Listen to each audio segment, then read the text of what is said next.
भारत में ऐसे तो फिल्में छुट्टी वाले दिन रिलीज़ की जाती है या फिर किसी फेस्टिवल वाले दिन रिलीज़ की जाती है ताकि ज़्यादा से ज़्यादा लोग उस फिल्म को देखें। लेकिन आज हम बात करने जा रहे हैं उस सुपरस्टार के बारे में जिसकी फ़िल्म किसी भी दिन रिलीज़ कर दी जाए तो उस दिन छुट्टी अपने आप ही हो जाती है, जिन्होंने हर बार साबित किया कि उम्र और असफलता कभी भी एक सच्चे सुपरस्टार को नीचे नहीं गिरा सकती। जी हाँ, हम बात करने जा रहे हैं रजनीकांत के बारे में। रजनीकांत को कई बार असफलता का सामना करना पड़ा, लेकिन उन्होंने हर वक्त अपने आप को साबित किया। वह एक ऐसे एक्टर हैं जिन्हें भारत में हर कोई प्यार करता है।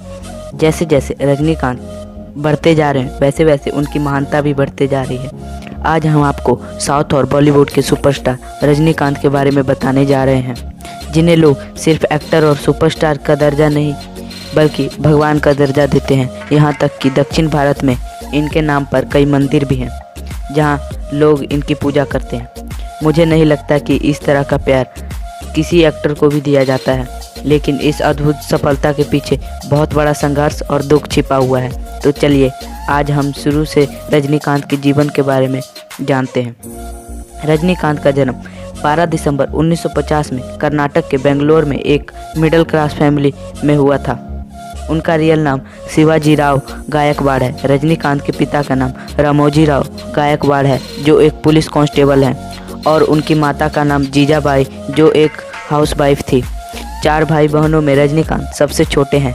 1956 में उनके पिता का रिटायर होने के बाद उनका पूरा परिवार बेंगलोर आ गया, जहां उनके पिता का खुद का घर था।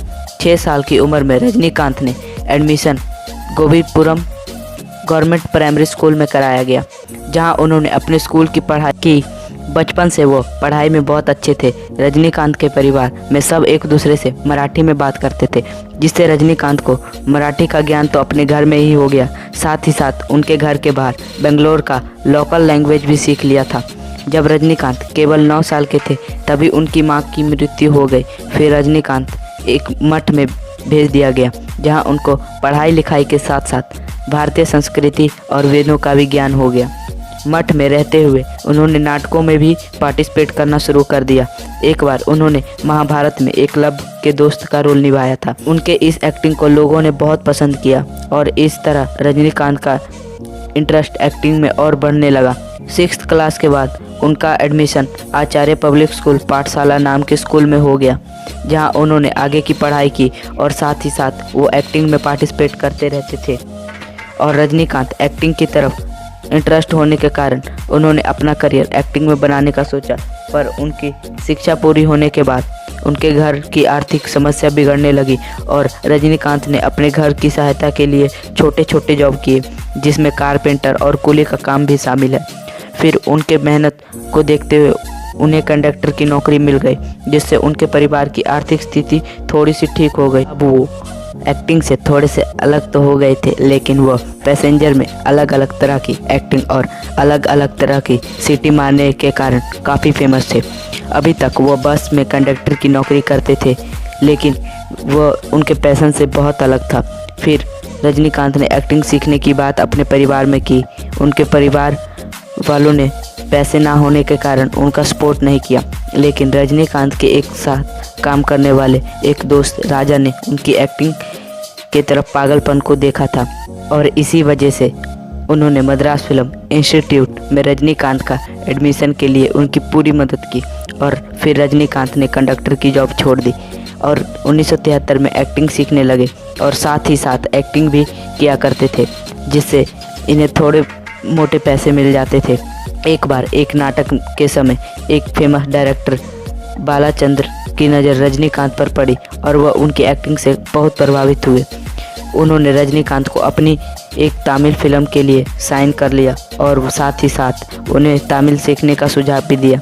रजनीकांत ने उनकी बात मानकर तमिल सीखना शुरू तो कर दिया।